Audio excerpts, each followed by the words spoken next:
پرانے زمانے کی بات ہے کہ ایک شہر میں دو بھائی رہتے تھے۔ ایک جو بڑا تھا اس کا نام عبداللہ تھا، جبکہ چھوٹے بھائی کا نام علی بابا تھا۔ عبداللہ اور علی بابا کے والد جب فوت ہوئے تو انہوں نے، کیونکہ عبداللہ بڑا تھا، تو عبداللہ سے کہا کہ تم اپنے چھوٹے بھائی علی بابا کا خیال رکھنا۔ عبداللہ شادی شدہ تھا اور اس کی بیوی تھی اور بچے بھی تھے، جبکہ علی بابا ابھی شادی نہیں ہوئی تھی، اس کی بیوی اور بچے نہیں تھے۔ باپ کے مرنے کے کچھ عرصے بعد تک تو عبداللہ نے علی بابا کا خیال کیا، لیکن جیسے جیسے وقت گزرتا گیا ویسے ویسے عبداللہ کے رویے میں بھی خاصی تبدیلی آ گئی۔ اس کی وجہ خاص طور پر عبداللہ کی بیوی تھی، جو کہ اسے ہر وقت علی بابا کے خلاف بھڑکاتی رہتی اور ان دونوں بھائیوں کی محبت کی دشمن بنی ہوئی تھی۔ اسے اس بات کی فکر تھی کہ جو روپیہ پیسہ عبداللہ کا باپ چھوڑ کر گیا ہے، علی بابا اس روپے پیسے میں آدھے کا حقدار ہے۔ اگر یہ آدھا پیسہ عبداللہ نے علی بابا کو دے دیا تو اس کے آدھا پیسہ ملنے سے ان کے دولت میں، ان کے روپے پیسے میں کافی کمی آ جائے گی۔ عبداللہ بھی کچھ کم نہیں تھا، وہ بھی بلا کا کنجوس تھا، اور وہ جو بھی کاروبار کرتا تھا وہ اس میں بے ایمانی اور زیادہ تر منافقت سے کام لیتا تھا۔ لوگوں کو بظاہر وہ بہت اچھا بن کر ملتا تھا، لیکن اندر ہی اندر وہ کاروبار کے ذریعے سے لوگوں کی جڑیں کاٹتا تھا۔ لوگ عبداللہ کو بظاہر ایک شریف النفس اور اچھا انسان سمجھتے تھے، لیکن اس کی اصلیت اصل میں اس کے برعکس تھی۔ عبداللہ خود بھی علی بابا کو کچھ بھی دینے کے حق میں نہیں تھا، اور اس کے خیال میں یہی تھا کہ وہ علی بابا کو بغیر اس کا حصہ دیے ایسے ہی تنخواہ دے گا۔ علی بابا کا کام بھی عجیب و غریب تھا۔ علی بابا سارا دن جنگل سے لکڑیاں کاٹتا اور اسے لا کر بازار میں بیچتا، اور وہاں سے جو پیسے حاصل ہوتے اس میں سے چند پیسے بس وہ اپنے پاس رکھتا اپنے خرچ کے لیے، جبکہ باقی کے پیسے وہ اپنے بھائی عبداللہ کے پاس جمع کروا دیتا کہ بھائی یہ پیسے میرے آپ جمع کر لو، اگر مجھے کوئی مصیبت آئی تو میں آپ سے مانگ لوں گا۔ علی بابا اتنے ہی پیسے رکھتا تھا جتنی اس کی ضرورت ہوتی تھی، اور اس کی ضرورت کوئی اتنی زیادہ خاص نہیں تھی، بال بچہ تھا نہیں۔ اب وہ پیسے جو عبداللہ اپنی بیگم کے پاس علی بابا کے جمع کرواتا جا رہا تھا، سچ پوچھیں تو اس کی بیگم اور عبداللہ کا کوئی ارادہ وہ پیسے بھی واپس کرنے کا نہیں تھا۔ وقت گزرتا گیا، اسی طرح نظام چلتا رہا۔ ایک وقت ایسا آیا کہ جب عبداللہ سے علی بابا نے اپنے پیسے مانگے، کیونکہ اب عبداللہ سے علی بابا کے پیسوں کے تقاضے کا جو مقصد تھا وہ یہ تھا کہ علی بابا چھوٹا موٹا سوداگر بننا چاہتا تھا۔ علی بابا کے ذہن میں یہ بات چل رہی تھی کہ اگر میں تھوڑا سامان یہاں سے خرید کر کسی دوسرے شہر میں جا کے مہنگا کر کے بیچوں تو میں زیادہ پیسے کما سکتا ہوں اور میں ایک چھوٹا موٹا سوداگر بن سکتا ہوں، اور اب تک کے جتنے پیسے میں نے اپنے بھائی عبداللہ کے پاس جمع کروائے ہیں وہ اتنے تو ہیں کہ میں آسانی سے یہاں سے ایک قافلہ جو بھی کسی شہر میں دوسرے ملک میں جا رہا ہو اس کے ساتھ تھوڑا بہت سامان خرید کے ہو سکتا ہوں۔ یہی چیز سوچ کر کے اس نے جب عبداللہ سے اپنے پیسوں کا تقاضا کیا تو عبداللہ صاف مکر گیا۔ اس نے کہا کون سے پیسے؟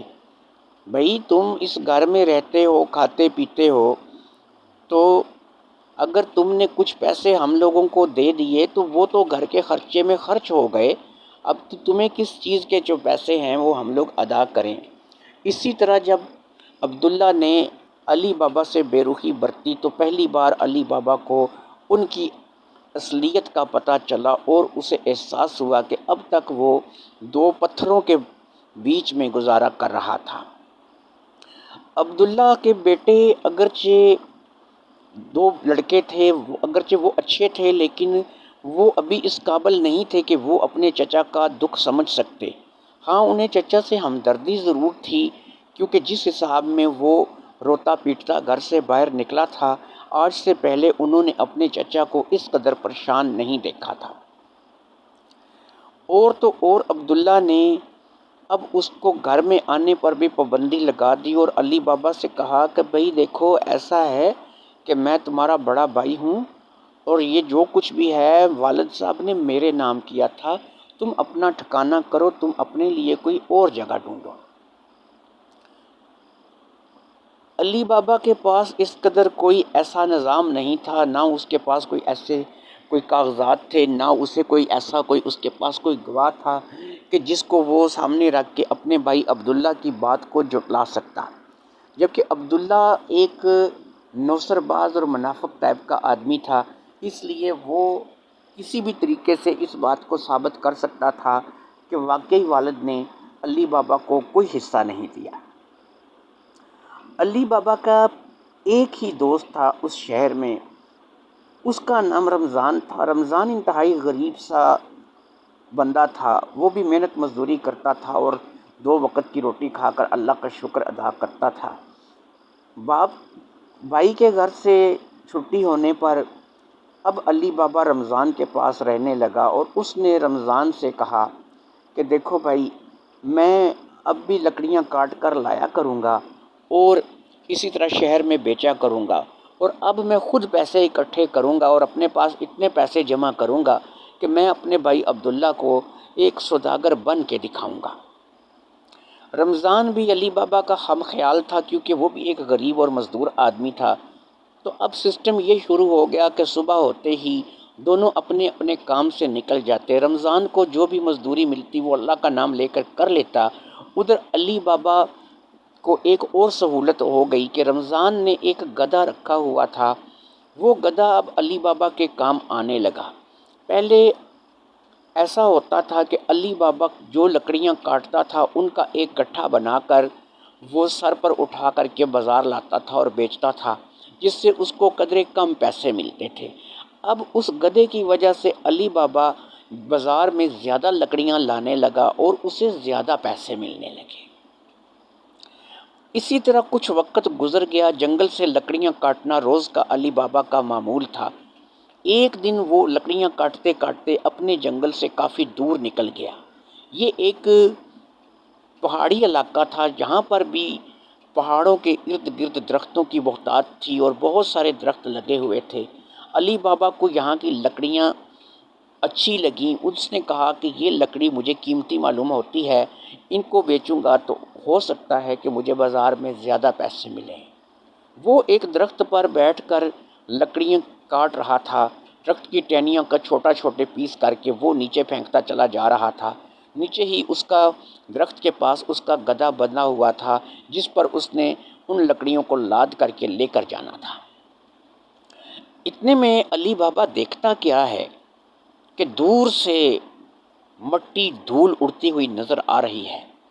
مٹی دھول اڑتی ہوئی نظر آنے کے ساتھ ساتھ اسے گھوڑوں کے قدموں کی آواز بھی سنائی دے رہی ہے۔ اسے ایسا لگا کہ جیسے بہت سارے گھڑ سوار اسی طرف چلے آ رہے ہیں۔ اس نے سوچا کہ وہ اپنے علاقے سے کافی دور نکل آیا ہے اور یہاں پر لکڑیاں کاٹ رہا ہے، یہ نہ ہو کہ یہ لوگ اسے دیکھیں اور لکڑیاں کاٹتے ہوئے تو اس پہ سختی کریں یا اس کو اس بات سے منع کریں کہ تم یہاں پہ لکڑیاں کیوں کاٹ رہے ہو۔ اس بات کو لے کر کے علی بابا نے سوچا کہ مجھے اپنے گدھے کو لے کر کے چھپ جانا چاہیے۔ اس نے فوری طور پر درختوں کے پتوں سے وہ لکڑیاں ڈھانپ دیں جن لکڑیوں کو اس نے کاٹا ہوا تھا۔ اب اس نے گدھے کو لیا اور گدھے کو لے کر کے وہ گھنے درختوں کے بیچ میں چھپ گیا۔ گدھا بھی بہت سیانا تھا، وہ بھی خطرے کو بھانپ گیا، اس لیے وہ بھی دبک کر وہاں پر کھڑا ہو گیا اور علی بابا بھی درختوں کے جھنڈ کے بیچ میں ایسی جگہ کھڑا ہو گیا کہ آنے والوں کو وہ نظر نہیں آ سکتا تھا، لیکن آنے والے اگر وہاں سے گزر کر جاتے تو علی بابا ان کو آسانی سے دیکھ سکتا تھا۔ اب ہوا یہ کہ علی بابا کے قریب سے ایک لمبا قافلہ گزرا۔ علی بابا نے گھوڑے بھی گننے شروع کیے اور گھوڑوں کے سوار بھی گننے شروع کیے۔ وہ تعداد میں پورے 40 تھے۔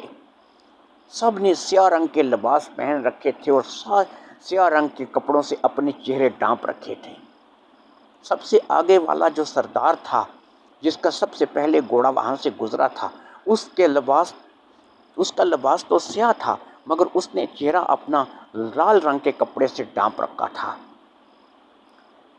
علی بابا کو یہ سمجھنے میں ذرا بھی دیر نہیں لگی کہ یہ 40 کے 40 گھڑ سوار عام آدمی نہیں تھے، بلکہ ڈاکو تھے، اور ان کے گھوڑوں پر بہت سارا سامان لدا ہوا تھا، زیورات، اشرفیاں، سونے کی ڈلیاں اور بہت کچھ۔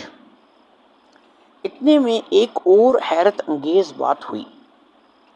ایک بہت بڑے پہاڑ کی چوٹی کے پاس جا کر وہ ڈاکوؤں کا سردار رک گیا۔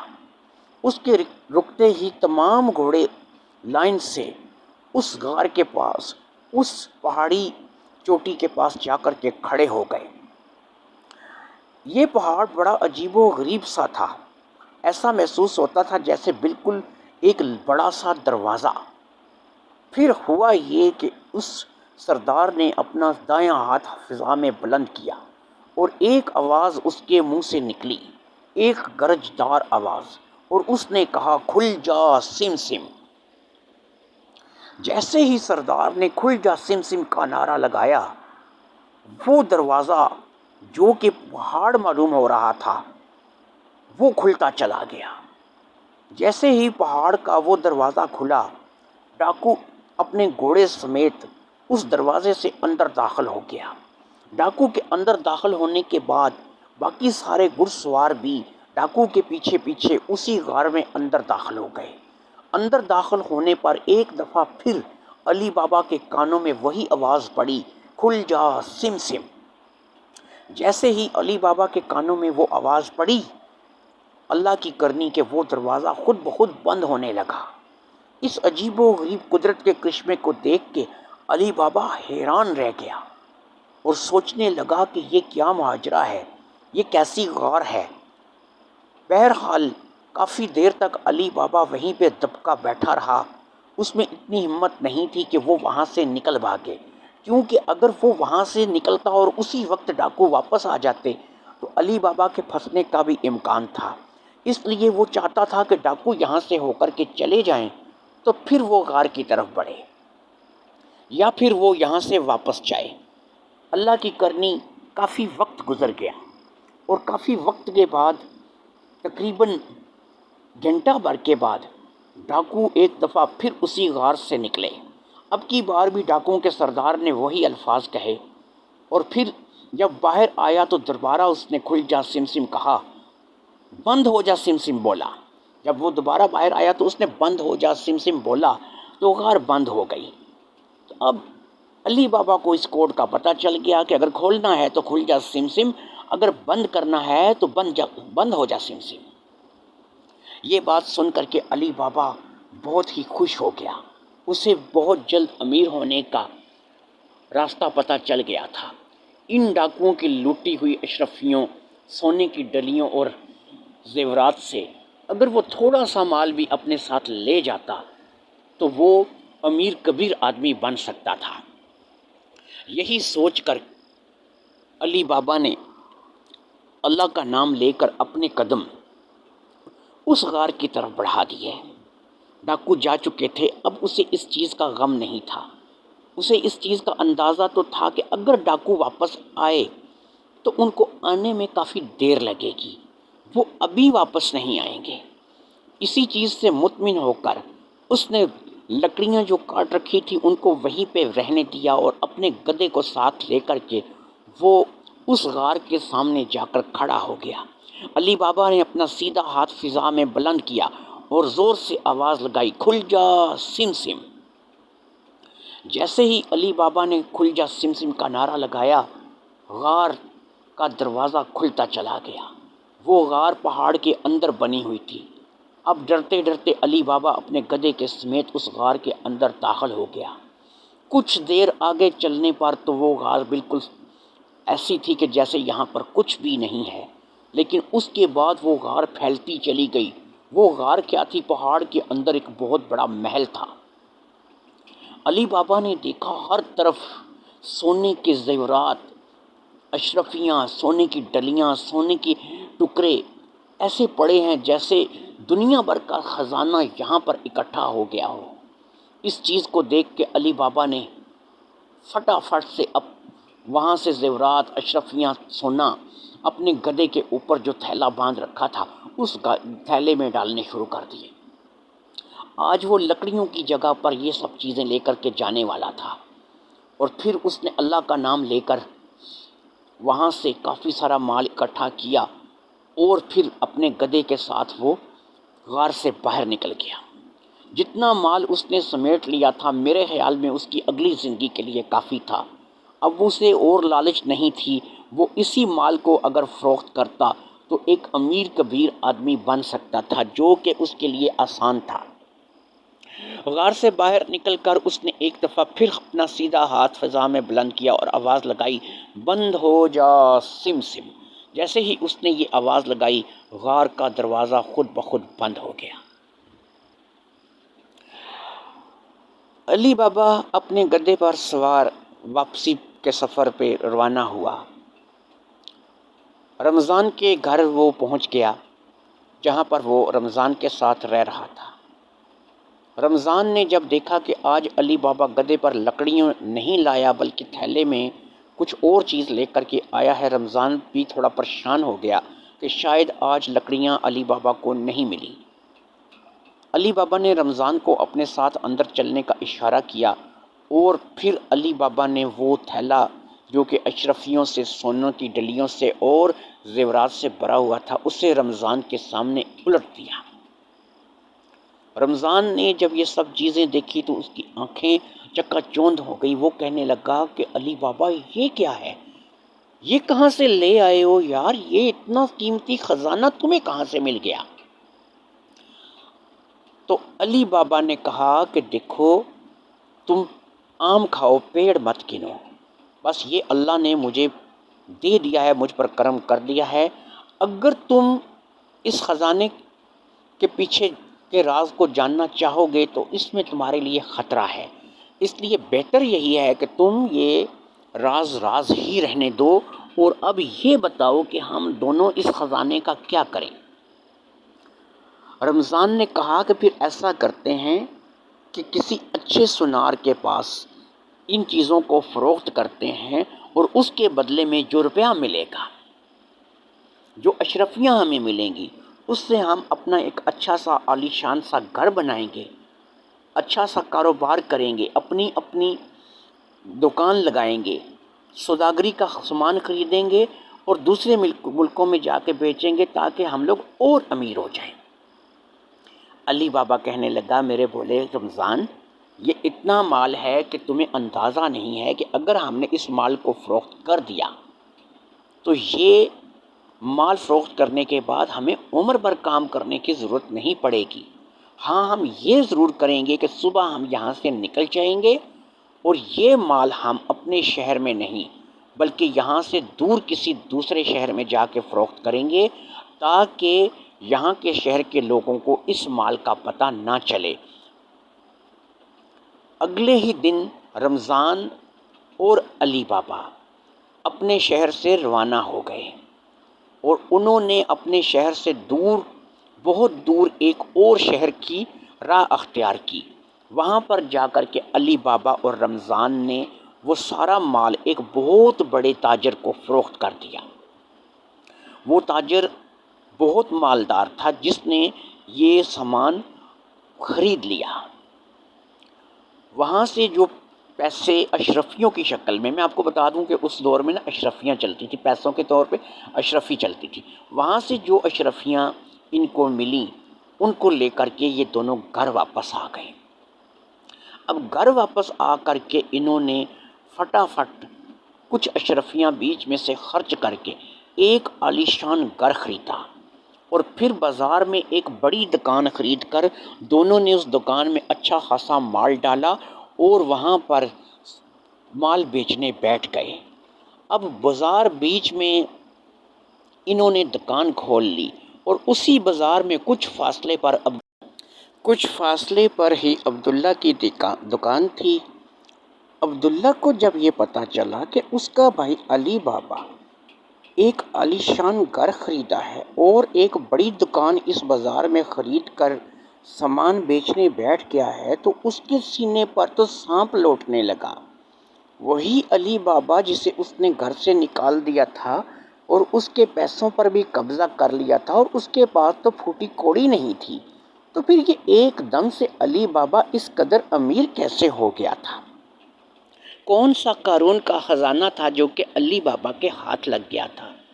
یہ بات کسی بھی طور عبداللہ کو ہضم نہیں ہو رہی تھی، اور جب یہ بات عبداللہ نے اپنی بیوی رخسانہ سے کی تو وہ اور بھی پریشان ہو گئی۔ آخر کار دونوں میاں بیوی نے اس بات کی صلاح کی کہ کسی طرح سے پتہ کرنا چاہیے کہ یہ ماجرا کیا ہے، اور کس طرح سے علی بابا راتوں رات اس قدر امیر ہو گیا۔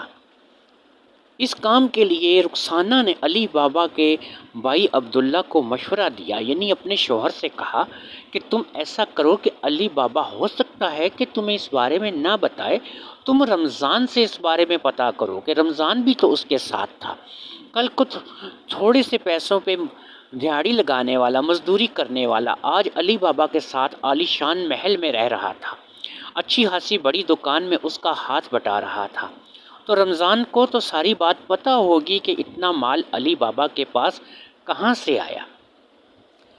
اب رخسانہ کی بات پر عمل کرتے ہوئے علی بابا کا بھائی عبداللہ اپنی جگہ پر اکیلے میں رمضان سے جا کر کے ملا۔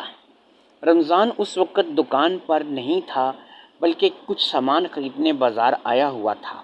وہیں پر عبداللہ سے رمضان کی ملاقات ہوئی اور عبداللہ نے رمضان سے اس راز کے بارے میں پتہ کرنے کے لیے کہا۔ جب عبداللہ نے رمضان سے اس بات کی تفصیل پوچھی تو رمضان نے اس سے کہا کہ میں کچھ نہیں جانتا، یہ جو کچھ بھی ہے علی بابا کا ہے، یہ تو علی بابا نے مجھے اپنے ساتھ ملا لیا، اللہ کا شکر ہے کہ ہمارے دن پھر گئے، علی بابا نے اپنی دوستی کا حق نبھایا اور مجھے اپنے ساتھ ملا لیا۔ اب اسی بات کو لے کر کے عبداللہ اور پریشان ہو گیا کہ رمضان تو اس بارے میں کچھ بھی نہ جاننے کا دعویٰ کر رہا ہے۔ اگرچہ اسے رمضان کی باتوں پہ مکمل یقین نہیں آیا تھا، لیکن پھر بھی اس نے سوچا کہ مجھے اب رمضان سے تو کچھ معلوم نہیں ہوا، اب یہی ہو سکتا ہے کہ اب کسی نہ کسی طور سے میں علی بابا سے بات کروں، لیکن اب میں کس منہ سے علی بابا کے پاس جاؤں؟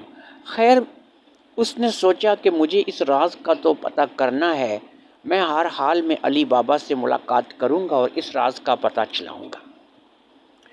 اس بات کو سوچ کر کے وہ اگلے ہی دن علی بابا کے پاس دکان پر پہنچ گیا۔ جب علی بابا نے اپنے بڑے بھائی کو دکان پر دیکھا تو خوشی سے پھولے نہ سمایا۔ اس نے آگے بڑھ کر عبداللہ کو گلے سے لگا لیا اور اپنے بھائی کو بٹھا کر خوب خاطر تواضع کی۔ خاطر تواضع کرنے کے بعد اس نے اپنے بڑے بھائی سے آمد کا مقصد پوچھا، تو بڑا بھائی کہنے لگا کہ یقین کرو تمہیں نکالنے کے بعد ایک دن بھی میں سکون کی نیند نہیں سویا۔ تمہاری بھابھی کی باتوں میں آ کر میں نے تم پہ یہ بات کی تھی، یہ ظلم کیا تھا، لیکن یقین کرو کہ مجھے آج بھی اس بات کا افسوس ہے۔ تم میرے بھائی ہو، بس مجھے پتہ نہیں اس وقت کیا ہو گیا کہ میں تمہاری بھابھی کی باتوں میں آ گیا اور میں نے تمہارے ساتھ یہ زیادتی کر دی۔ علی بابا نے کہا، بھائی اس باتوں کو چھوڑو، ان باتوں کو بھول جاؤ، میں آج بھی تمہارا بھائی ہوں، میرے لائق کوئی حکم ہو تو کرو، میں تمہاری ہر خدمت کرنے کو تیار ہوں۔ رمضان اس وقت دکان پر موجود نہیں تھا۔ اب عبداللہ ایک دم سے ہی مطلب کی بات پر آ گیا، کیونکہ وہ فطرتاً ایک لالچی اور کنجوس آدمی تھا، تو اس سے اپنی فطرت ظاہر کرنے میں زیادہ دیر نہیں لگی۔ تو اس نے اپنے بھائی سے پوچھا کہ دیکھو علی بابا، میں تمہارا بڑا بھائی ہوں، امید کرتا ہوں کہ تم مجھ سے یہ بات نہیں چھپاؤ گے، مجھے یہ بتاؤ یہ اچانک اتنا مال تمہارے پاس آیا کہاں سے اور تم اتنے امیر کیسے ہو گئے؟ علی بابا نے کہا، بڑے بھائی یہ ایک راز ہے جو کہ میں ظاہر نہیں کر سکتا، اگر میں اس راز کو ظاہر کروں گا تو اس میں جان کا خطرہ ہے۔ اب عبداللہ ضد کرنے لگا، اس نے کہا کہ دیکھو بھئی ایسا ہے کہ جیسے تمہاری جان کو خطرہ یا پھر میری جان کو خطرہ، اگر جان کو خطرہ ہی اس راز کی حقیقت ہے تو تمہیں بھی تو ہوتا، تم بھی تو انسان ہی ہو، تو اگر میری جان کو خطرہ ہے تو میں خود دیکھ لوں گا، تو تم مجھے صرف یہ راز بتا دو۔ بڑے بھائی کی بیجا ضد پر اب علی بابا جو ہے بیچارہ پریشان ہو گیا، اس نے کہا کہ اب مجھے تو بتانا ہی پڑے گا۔ تو اس نے کہا کہ دیکھو بھائی ایسا ہے، میں جنگل میں لکڑیاں کاٹ رہا تھا، میں نے ایک بہت بڑی ڈاکوؤں کی ٹولی دیکھی، وہ ایک پہاڑ کے پاس آ کر رک گئی اور پھر اس نے جو واقعہ اپنے ساتھ پیش آیا تھا ہو بہو ویسے ہی اپنے بھائی عبداللہ کو سنا دیا۔ اب عبداللہ نے یہ واقعہ سن کر کے کہا ٹھیک ہے، تم مجھے وہ جگہ دکھا دو، میں اس جگہ کو جا کر دیکھنا چاہتا ہوں۔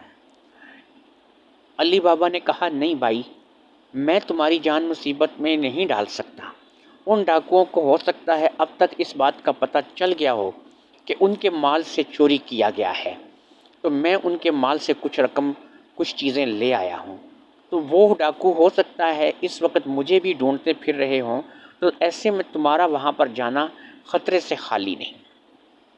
اب عبداللہ کہنے لگا اچھا بھائی تم مجھے نہ بتاؤ، تم صرف یہ بتاؤ، تم مجھے اس غار کے بارے میں مت بتاؤ، تم صرف مجھے یہ بتا دو کہ تم کوئی اس کی نشانی مجھے بتا دو، میں وعدہ کرتا ہوں میں جاؤں گا نہیں، لیکن وہاں کی کوئی نشانی بس مجھے بتا دو۔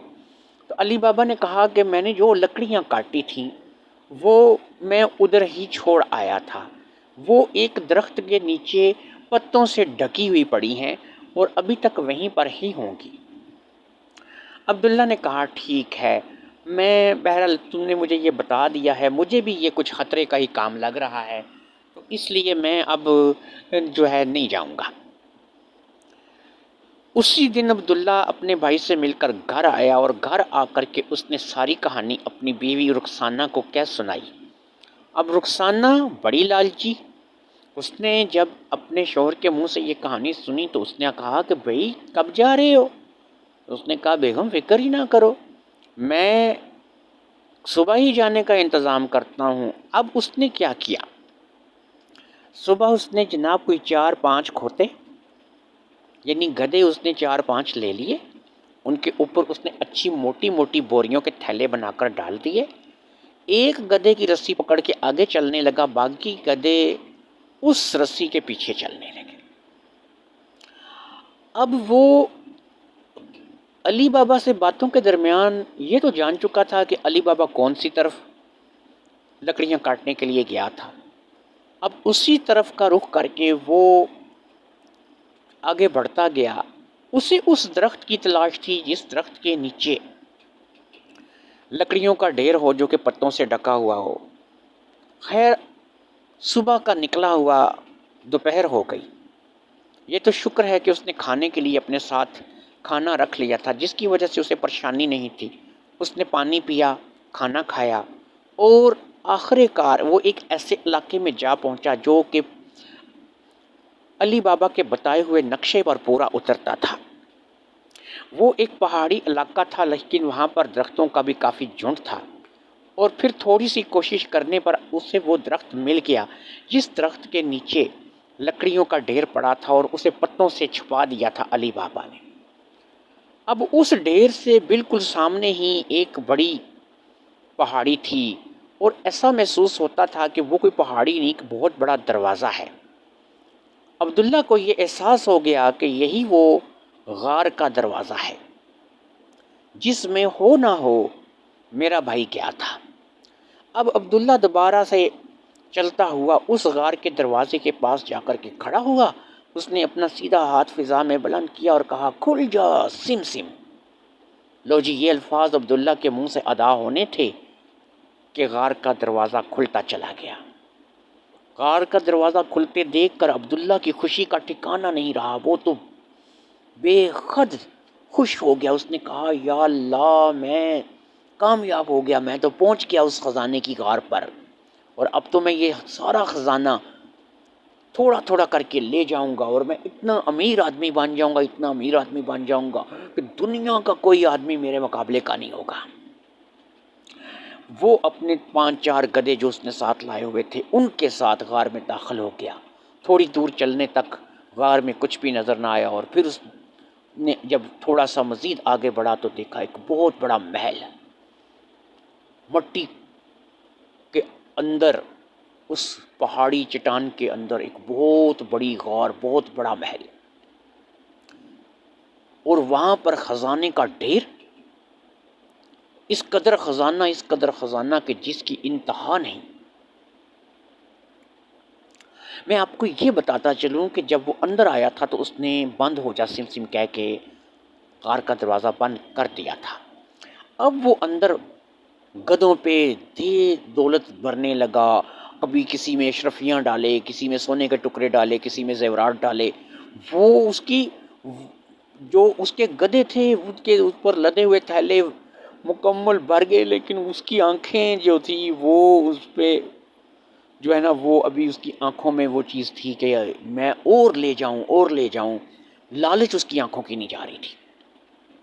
بہرحال جب اس نے دیکھا کہ گدھوں پہ اتنا بوجھ ہو گیا ہے کہ اب مزید وہ اٹھائیں گے نہیں، تو اب اس نے اپنے ساتھ لایا ہوا ایک تھیلا بھرنا شروع کر دیا، پھر اسے اپنے کندھے پر لادا اور وہاں سے واپس کے لیے پلٹا۔ دل تو نہیں چاہ رہا تھا لیکن واپس کے لیے پلٹا۔ اب جب وہ وہاں سے واپس کے لیے پلٹا اور جب وہ غار کے دروازے پر پہنچا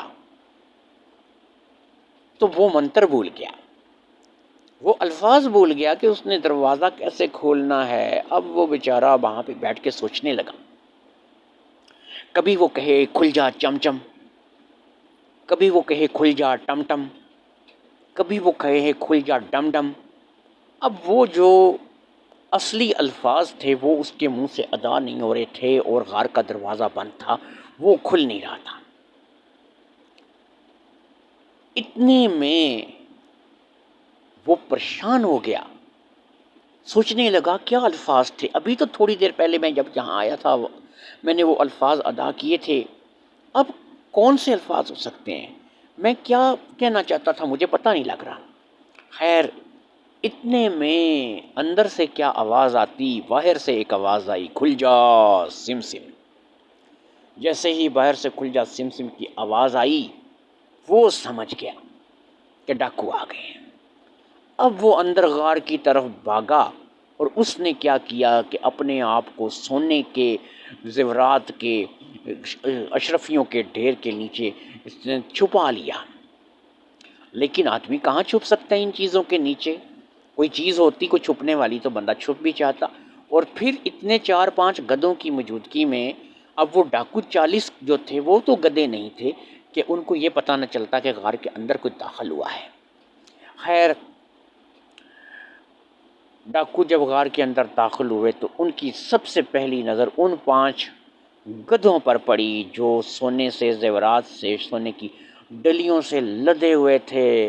ڈاکوؤں کے سردار نے دیکھا تو اس نے تمام ڈاکوؤں کو ہاتھ ہٹا کے اشارہ کیا، رک جاؤ، اندر غار میں کوئی ہے، لگتا ہے ہماری غار کا راز کوئی جان چکا ہے، جو بھی ہے یہاں سے زندہ واپس نہیں جانے چاہیے۔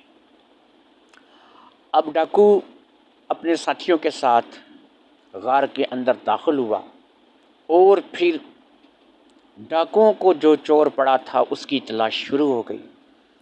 تھوڑی ہی دیر میں انہوں نے عبداللہ کو سونے کے ڈھیر کے نیچے سے نکال کر باہر کھڑا کر دیا۔ اب انہوں نے عبداللہ سے پوچھا کہ تو کون ہے اور اس غار میں کیسے آیا، جبکہ اس غار میں کوئی آ ہی نہیں سکتا، اس میں آنے کا بھی ایک مخصوص طریقہ ہے اور جانے کا بھی ایک مخصوص طریقہ ہے، تو مجھے یہ بتا تجھے یہ راز کیسے پتہ چلا۔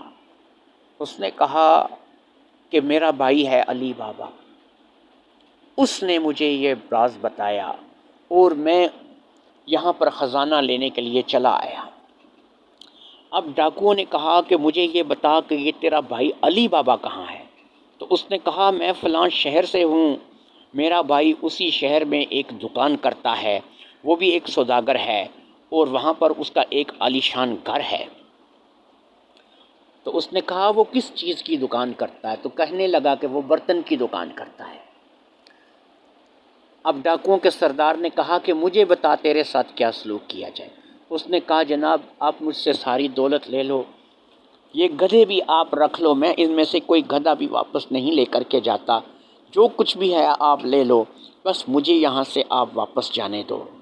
ڈاکوؤں کا سردار ہنسنے لگا، اس نے کہا کہ اس دنیا میں صرف دو لوگ ہیں ہمارے علاوہ جو اس غار کا راز جانتے ہیں، ایک تم ہو اور ایک تمہارا بھائی ہے۔ اگر تمہیں زندہ واپس جانے دیں گے تو اس غار کا راز کل کو اور بہت سارے لوگوں کو پتہ چلے گا، اس لیے تمہارا ایک ہی حال ہے کہ تمہیں مار دیا جائے، اور جہاں تک تمہارا بھائی ہے ہم اس کو بھی تلاش کریں گے اور اس کا بھی وہی حال کریں گے جو ہم نے تمہارا کیا ہے۔ اتنے میں ڈاکو نے اپنے ایک ساتھی کو اشارہ کیا اور ایک تیز دھار تلوار، جس کی دھار بہت زیادہ تیز تھی اور وہ ڈاکو بھی بہت زیادہ طاقتور تھا، اس نے اس قدر زور سے اس قدر طاقت سے وار کیا کہ عبداللہ کا جسم، پیٹ یعنی دھڑ اور ٹانگیں، سر اور ٹانگوں کا حصہ علیحدہ ہو گیا، وہ درمیان میں سے دو ٹکڑے ہو گیا۔ اسے وہیں چھوڑ کر ڈاکو واپس چلے گئے۔ پھر انہوں نے بند ہو جا سم کا نعرہ لگایا اور واپس چلے گئے۔ رات ہو گئی، رات سے اگلی صبح ہو گئی، عبداللہ گھر نہیں آیا۔ عبداللہ کے ساتھ جو ہونا تھا وہ ہو چکا تھا۔ عبداللہ اپنے لالچ کے انجام کو پہنچ چکا تھا۔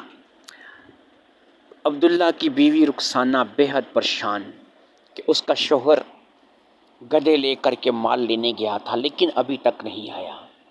دوسرا دن بھی گزر گیا، اب دوسری رات آنے کو تھی۔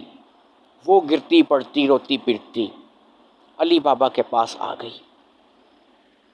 اس نے علی بابا سے کہا میری مدد کرو علی بابا، میری مدد کرو، میرا سہاگ اجڑ رہا ہے، میں مر رہی ہوں، میرا سہاگ پتہ نہیں کہاں چلا گیا۔ اب علی بابا نے اس سے پوچھا کہ رخسانہ بھابی کیا ہوا؟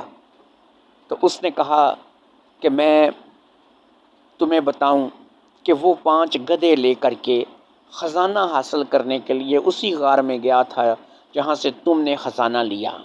اس نے مجھے بتایا کہ تم نے کسی غار سے خزانہ لیا اور تم سے اس نے سارا طریقہ بھی پوچھ لیا، تو اس لیے مجھے بتاؤ کہ وہ کون سی غار میں گیا تھا، میں اپنے شوہر کو لے کر آتی ہوں، ہمیں کوئی خزانہ نہیں چاہیے، بس مجھے میرا شوہر مل جائے۔ اب علی بابا نے اسے کہا کہ تم ایسا کرو کہ تم گھر جاؤ، تمہارا یہ کام نہیں ہے، میں جا کر کے اپنے بھائی کا پتہ کرتا ہوں اور اس سے لے کر آتا ہوں۔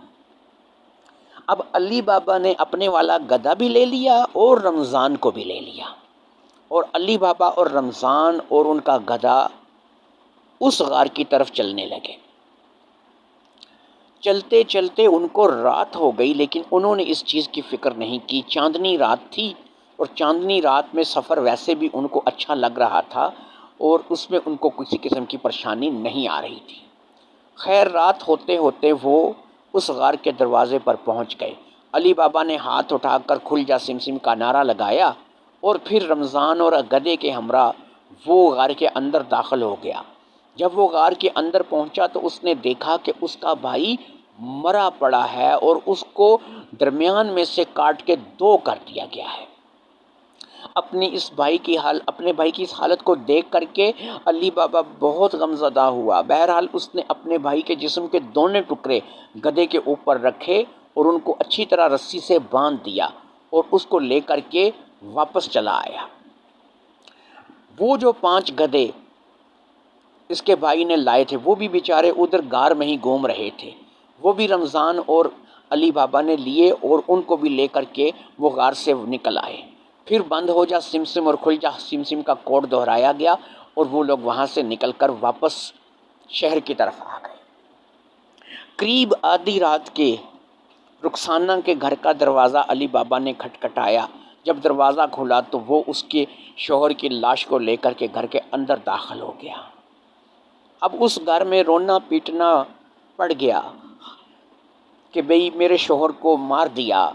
علی بابا نے اسے بتایا کہ جن ڈاکوؤں کا خزانہ یہ لوٹنے گیا تھا ان ڈاکوؤں نے اس کے 2 ٹکڑے کر دیے ہیں۔ اب ہمیں ایسا کرنا ہے کہ اس کی لاش کو سینچ